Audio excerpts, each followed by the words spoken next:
Hey West Coast Swing Dancers, my name is Dr. Alyssa Arms and I am the owner of Back and Step Physical Therapy located in Centennial, Colorado, and I am the West Coast Swing Physio. This weekend I participated in a workshop weekend and it was fantastic. I was in workshops for about 4 hours and then there was social dancing for about another 5 hours outside of that time. Now, if you know anything about me, I am not out dancing as much as I would like to anymore, just because of a busy schedule and that sort of thing. The other thing is I very rarely wear heels in daily life, so wearing even that small dance sandal heel can be a big shift for how my body functions throughout the weekend. Now, one thing that I did to try to kind of help with that a little bit was I wore some flatter jazz style shoes for the workshops during the day, and then switched for the last workshop to my dance sandals and switched to wearing those for the rest of the night for social dancing too. That definitely helped so that I didn't feel like I was building up the blisters on my feet, but my body can still feel some of those after effects because I was asking it to perform in a way that it is not typically performing throughout the entire week. So I want to talk to you a little bit about some methods that I'm using to kind of help my body recover from that extra stress and strain compared to what it's used to during the week. One of the first things was when I got home, I did an exercise that really helps feel like it's rejuvenating your legs and your feet after being on them for so long. So we're going to talk through that a little bit. And then I'll also show you some different recovery exercises and techniques that I'm using just to make my body feel a little bit better and not feel so stiff and sore after all of this activity this weekend. So hopefully you find these things helpful. If you guys have any questions, please feel free to leave them in some of the comments below and I will get back to you with answers for them. So the first exercise is the recovery one that I was talking about, just to kind of help you feel like you don't have as much pressure and pain into your feet and into your legs after being on your feet for really long periods of time. So here's what that looks like. So I am going to be laying here on the floor with my back well supported, head resting on the floor, trying to let my legs relax against the wall, feeling my shoulders relax into the floor and get a nice little stretch in the front of my chest. And then while I'm here, I'm going to start pointing and flexing my foot and ankle. If you find that you get some pain in the back of your legs, if your hamstrings are tight, or you get a little bit of nerve pain down your legs, you can let your knees bend a little bit. But the most important part is just that your feet are up onto the wall like this. We're going to go back and forth multiple times. And what this does is it just kind of helps pump blood back out of your feet.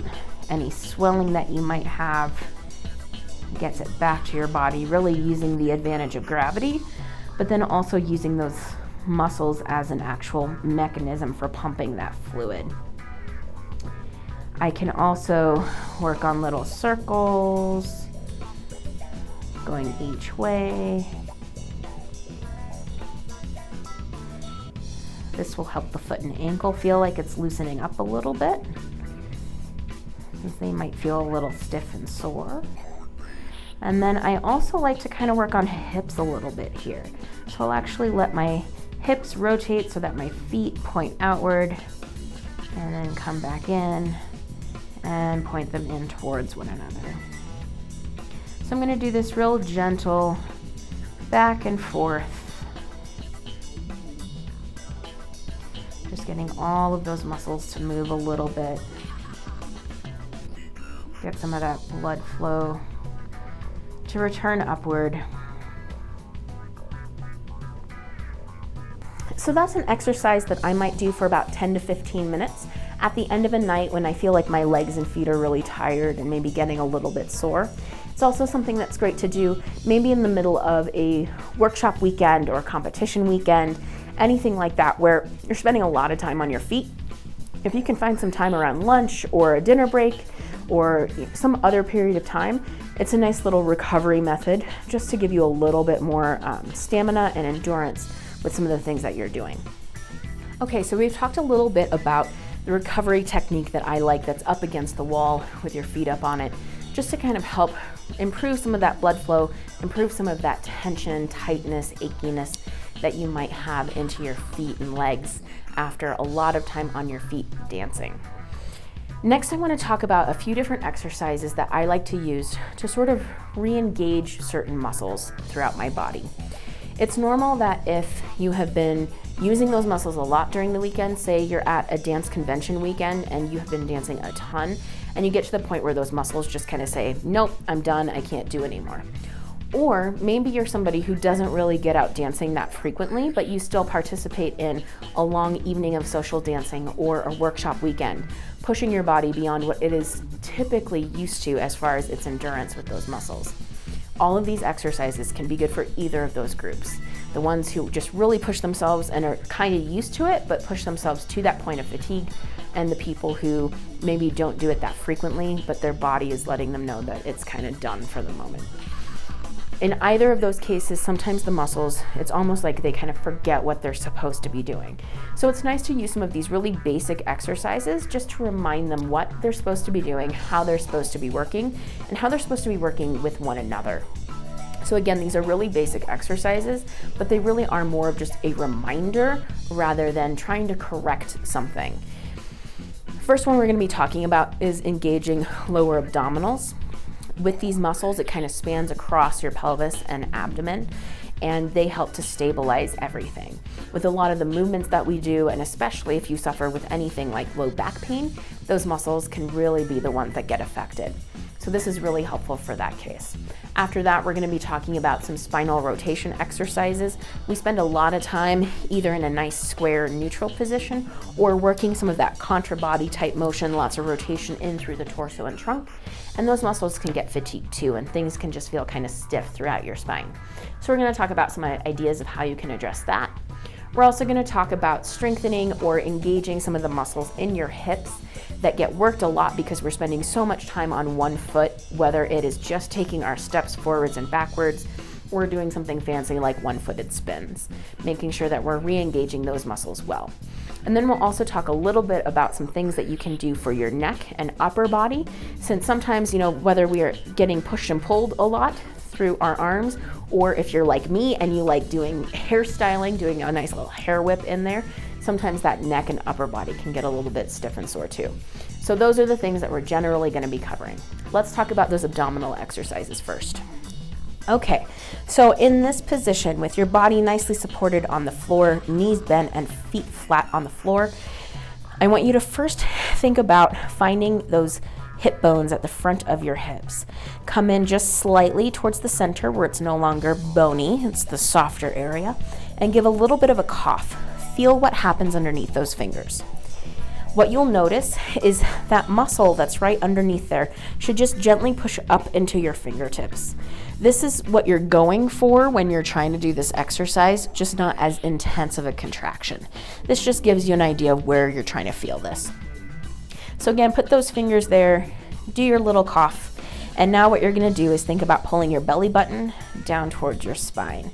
As I do this, you'll notice that I do not flatten my back into the floor.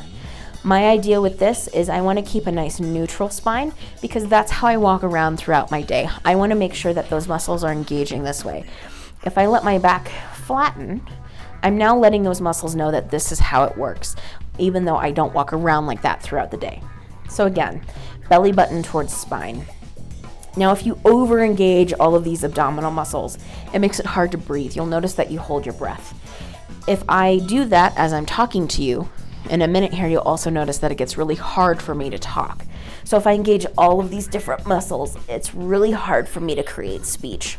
But if I let all of the rest of these muscles relax and just think about engaging that lower abdominal belly button towards spine, I can still have normal conversation. So it's a great way to double check yourself. While you're engaging that muscle, you're going to lift one knee up and set it back down, other leg up and back down. As you do this, this should not cause any pain or discomfort in your back or hips. If doing this marching back and forth feels comfortable, you can then move to the next step where you come up, bring the other foot up, down, and back down. It's okay if you stay on the same side or if you alternate which leg you start with.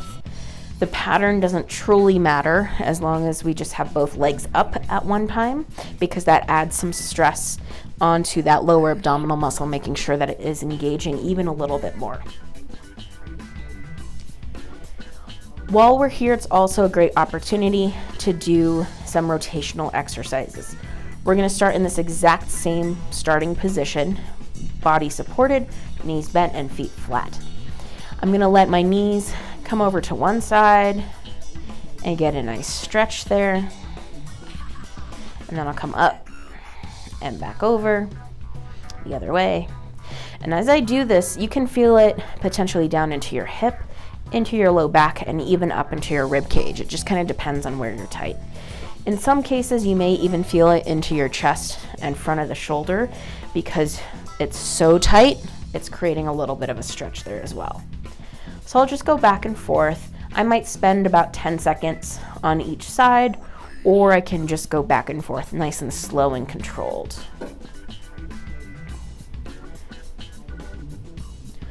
One last exercise to talk about here is to start engaging some of those hip muscles a little bit more. So I'm going to get my feet a little bit wider apart, about hip width, feet flat on the floor still. I'm going to pull that belly button in towards my spine, and then I'm going to squeeze my glutes, my hip muscles, to help lift my hips up off of the floor, and then come back down and relax. And I don't let my core or my glutes relax until I'm completely back down on the floor, just to make sure that they're staying engaged as long as possible. So I'm going to come up and come back down. So I'll do a few of those just to get those glutes firing, getting my core to be a little bit challenged here as well.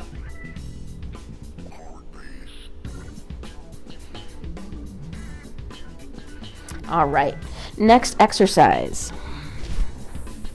I'm going to be on my side, and ideally I would have a pillow, but we're going to do without for now. I'm going to lie with my legs stacked, knees slightly bent, and hands out in front of me. This top hand is going to slide back towards my shoulder, towards my chest. I'm going to try opening up all the way to get my other shoulder onto the ground. Now, if you're pretty tight through your shoulder and chest, you might only get to about here and really feel that stretch in this area.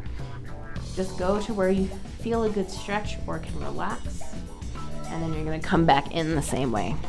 And the reason that I like bringing that top hand in towards my body rather than opening up completely, it gives me a little bit more opportunity to control it, especially if things are tight or sore, as opposed to having that arm up and sort of dictating that I'm going to move more and with more pressure on it.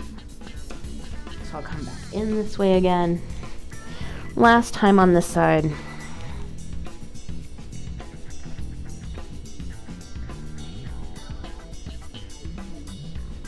And then I would do the same thing on the other side as well. It's not unusual to have one side be able to do a little bit more than the other. So in this position, I'm also going to do another glute exercise. This is to work some muscles that are really important for stabilizing us while we're on one foot, like if we're doing one-footed spins, or even just with our walking, since we spend a lot of time on one foot as we take each step. I'm going to keep the bottom leg bent for some stability, and top leg is going to be straight. Now with this, it's going to feel like my leg is almost going back behind me, but in reality, it really is just coming to my side. I want my toes to stay pointing forward, or maybe even a little upward, and I'm going to lift that leg up and behind me and come back down. As I do this, you'll notice that I only go so high as my leg will allow. I don't try hiking that hip to get it up higher. The goal is not in the height, but just in that control while staying in the correct position. It doesn't really matter if you keep your foot flexed or if you have it pointed. If you find that you're having trouble with balance, check where your hips are. If you're rolled open too far and you try doing that, I'm going to feel like I'm falling backward. So I almost feel like my belly button is either parallel to the floor or, parallel to the floor or angled just slightly down towards it. I can also keep a hand on my hip here to make sure that I'm not getting that hike or that rolling motion. So again, just up and back, like so. Again, I would do this on the other side just to make sure that I'm staying nice and even with everything. Okay, next thing, if we're talking about our neck, if that's feeling kind of stiff and sore, there are a few different stretches that I like to do. First one is just bringing your head over towards your shoulder, getting a nice stretch along here, and come back up and go the other way. It doesn't matter if you stay on the same side or go back and forth. The important part is that in total, you get 1 to 2 minutes on each side in order to really accomplish enough of a stretch there. So again, this one, just straight sideways. This works on a muscle called the upper trapezius that's up in this area. Okay, next one, we're gonna bring our chin down towards our chest and then rotate to look towards our elbow. As I do that, I'm gonna feel like it's a little bit behind where we were just stretching with that last one. This is triggering a muscle called the levator scapula. So I'll come up, and then for the other side, chin towards my chest, rotate to look towards my elbow.